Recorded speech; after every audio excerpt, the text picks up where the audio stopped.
લોકસભા ચૂંટણી જાહેર થતા ભાજપ એક્શન મોડમાં છે। ભાજપે નિરીક્ષકની નિમણૂક કરી જે તે વિસ્તારમાં નિરીક્ષક પહોંચી સ્થાનિક કાર્યકર્તાઓની સેન્સ લેવાની કામગીરી ચાલુ કરી છે।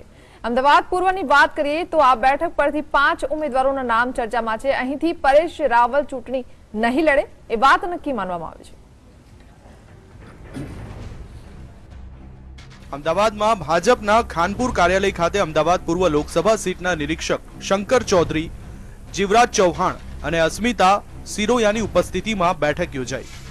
પૂર્વ વિસ્તારમાં આવતી તમામ વિધાનસભાના કાર્યકર્તાઓ અને નેતાઓને બોલાવી તેમની સેન્સ લીધી હતી અને માહિતી મેળવી હતી કે પૂર્વ લોકસભા વિસ્તારમાં રાજકીય સામાજિક પરિસ્થિતિ કેવી છે અને કોને ટિકિટ આપવાથી ફાયદો થઈ શકે તેમ છે।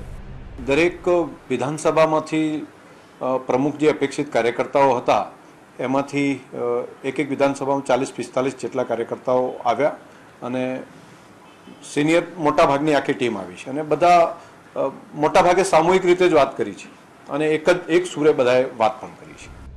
સૂત્રોના મતે સ્થાનિક કાર્યકર્તાઓ અને નેતાઓએ પણ કહ્યું છે કે અગાઉ પરેશ રાવલ પણ કહી ચૂક્યા છે કે તેઓ આ વખતે અમદાવાદ પૂર્વથી ચૂંટણી નહીં લડે, એટલે ભાજપ નવા ઉમેદવારની શોધમાં છે।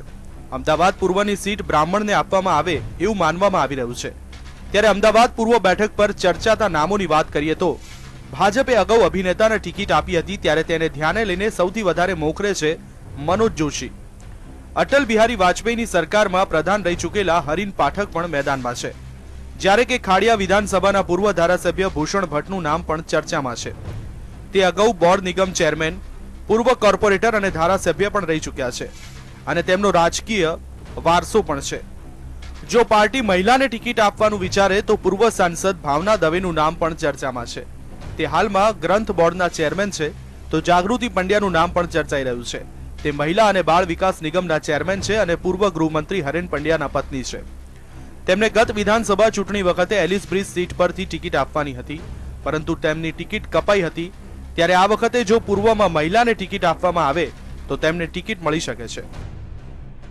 કમળ લઈ અને જે આવે તેમને જીતાડીશું। અમે નરેન્દ્રભાઈ મોદીને જોઈએ છીએ અને નરેન્દ્રભાઈ મોદી માટે ભારતીય જનતા પાર્ટીનું કમળ લઈને જે આવે એમને અમારે જીતાડવાના છે। બધાનો એકમત હતો। હાલમાં ભાજપ દ્વારા સેન્સ લેવાની કામગીરી કરવામાં આવી રહી છે। એ પૂર્ણ થયા બાદ તેનો રિપોર્ટ તૈયાર કરી આગામી સમયમાં પ્રદેશ પાર્લામેન્ટરી બેઠક મળશે, તેમાં તે રિપોર્ટ રજૂ કરવામાં આવશે। એ બાદ તે નામો પર ચર્ચા કરવામાં આવશે અને 3 નામોની પેનલ તૈયાર કરી તેને રાષ્ટ્રીય પાર્લામેન્ટરી બોર્ડને સોંપવામાં આવશે અને તેના અંતે નામ નક્કી કરવામાં આવશે। પરંતુ હાલમાં તમામ નેતાઓ પોતાને ટિકિટ મળે તેના માટે પ્રયાસ કરી રહ્યા છે। કેમેરામેન જીતુ મકવાણા સાથે કશ્યપ જોશી।